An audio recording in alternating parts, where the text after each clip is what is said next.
Israel एक साथ दो मोर्चों पर जंग लड़ रहा है। एक लड़ाई तो बाहरी दुश्मनों के साथ चल रही है, जबकि दूसरी लड़ाई घर के अंदर मची हुई है। सरकार में शीर्ष पदों पर बैठे लोग आपस में भिड़े पड़े हैं।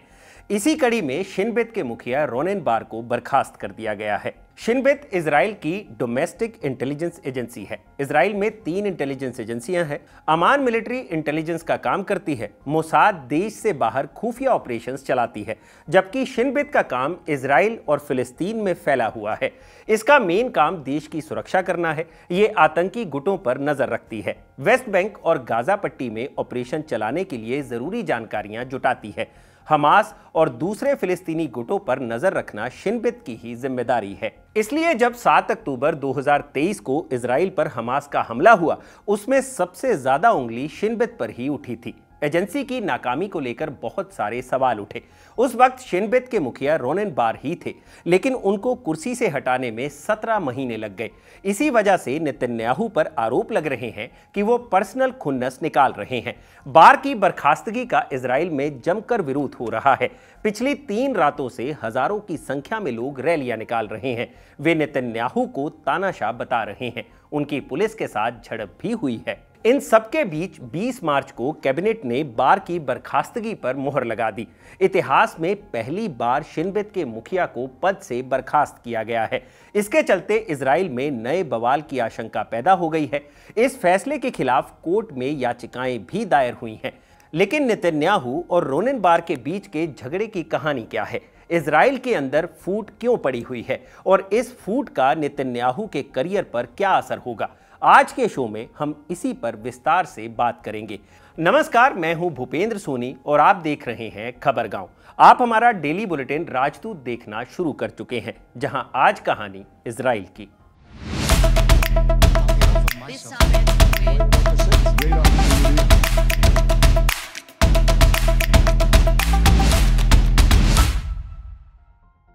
इजराइल की राजनीति में पिछले 3 दशकों से एक नाम परमानेंट है, बेंजामिन नेतन्याहू। वो पहली दफा 1990 के दशक में प्रधानमंत्री बने थे, दूसरी बार 2009 में। फिर कुछ ऐसा हुआ कि वो प्रधानमंत्री आवास के स्थायी निवासी बन गए। बीच में कुछ समय के लिए उनको कुर्सी छोड़नी भी पड़ी थी।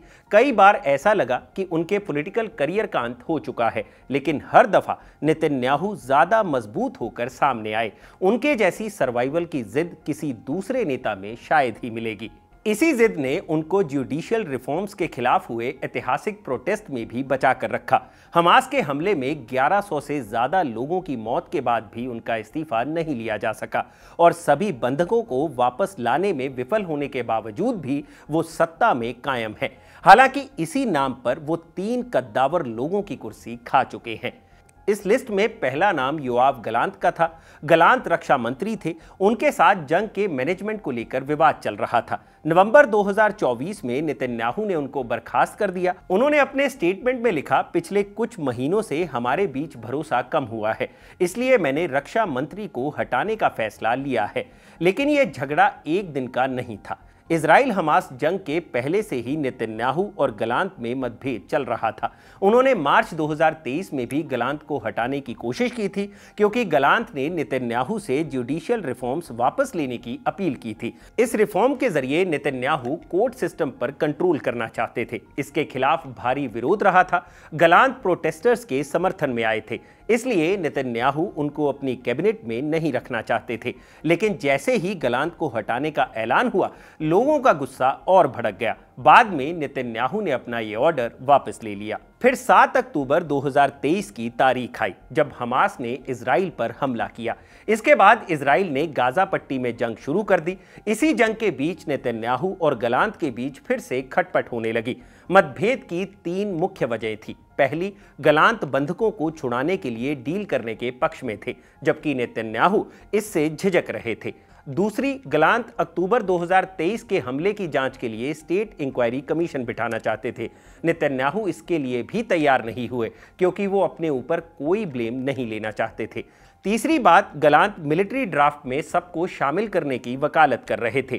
पहले धार्मिक पढ़ाई कर रहे यहूदियों को मिलिट्री ड्राफ्ट से छूट मिली हुई थी। नेतन्याहू सरकार के कई दक्षिणपंथी नेता इसमें बदलाव के खिलाफ थे। वे गठबंधन छोड़ने की धमकी दे रहे थे। उनके अलग होते ही सरकार अल्पमत में चली जाती। नेतन्याहू ये कतई नहीं चाहते थे। आखिरकार 5 नवंबर 2024 को नेतन्याहू ने योआव गलांत को बाहर का रास्ता दिखा दिया। इजराइल हमास जंग के चलते दूसरा बड़ा इस्तीफा मार्च 2025 में हुआ। इजराइल डिफेंस फोर्सेस यानी आईडीएफ के मुखिया हर्जी हलेवी का। उन्होंने जनवरी 2025 में ही कुर्सी छोड़ने का ऐलान कर दिया था।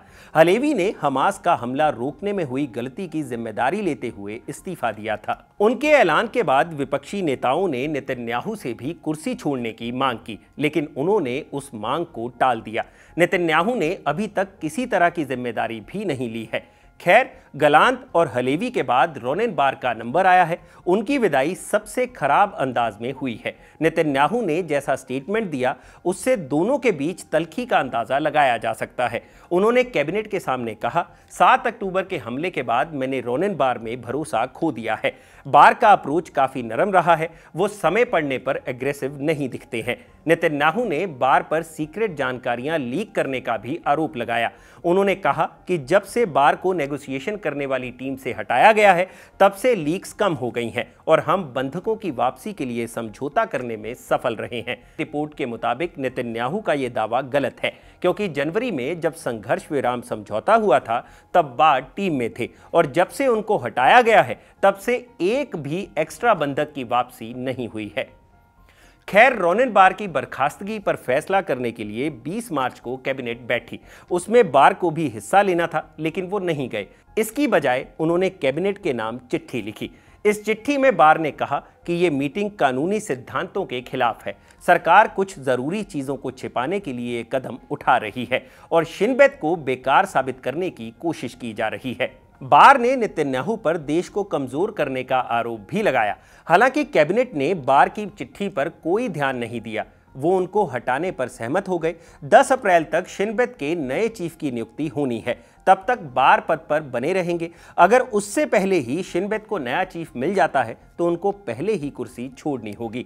इस बीच विपक्षी पार्टियों ने अदालत का दरवाजा खटखटाया है। उन्होंने रोनेन बार की बर्खास्तगी के खिलाफ याचिका दाखिल की है। उधर आम लोगों का हुजूम सड़कों पर उतरा हुआ है। वे प्रधानमंत्री के दफ्तर और घर के अलावा मिलिट्री हेडक्वार्टर्स के सामने प्रोटेस्ट कर रहे हैं। प्रदर्शनकारियों का कहना है कि नेतन्याहू लोकतंत्र के लिए खतरा है। वे तानाशाह बनते जा रहे हैं। उनका हटना इजराइल के लिए बेहद जरूरी हो गया है। लेकिन एक तथ्य यह भी है कि नेतन्याहू को हटाना ना कभी आसान था और ना कभी आसान होगा। वे अपने सर्वाइवल का रास्ता ढूंढ ही लेते हैं। जानकारों का कहना है कि रोनेन बार को हटाना उसी कवायद का हिस्सा है। इजराइल का अध्याय यहां पर रोकते हैं। अब चलते हैं कनाडा, जहां से स्नैप इलेक्शन की रिपोर्ट्स आनी शुरू हो गई है। खबर है कि प्रधानमंत्री मार्क कार्नी 23 मार्च को स्नैप इलेक्शंस का ऐलान कर सकते हैं।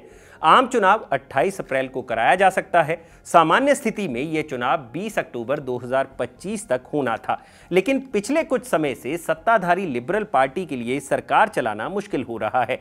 सितंबर 2025 में न्यू डेमोक्रेटिक पार्टी यानी एनडीपी ने लिबरल पार्टी का साथ छोड़ दिया था, जिसके बाद जस्टिन ट्रूडो की सरकार अल्पमत में आ गई थी।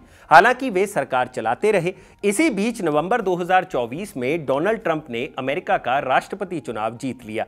चुनाव जीतते ही उन्होंने कनाडा को 51वां राज्य बनाने की बात शुरू कर दी और प्रधानमंत्री ट्रूडो को गवर्नर ट्रूडो कहकर संबोधित करने लगे। ट्रूडो इसका सही से जवाब नहीं दे पा रहे थे। इन सब के अलावा क्राइम और कॉस्ट ऑफ लिविंग को लेकर भी उनके ऊपर सवाल उठ रहे थे। उनकी अप्रूवल रेटिंग सबसे बुरे स्तर पर पहुंच चुकी थी।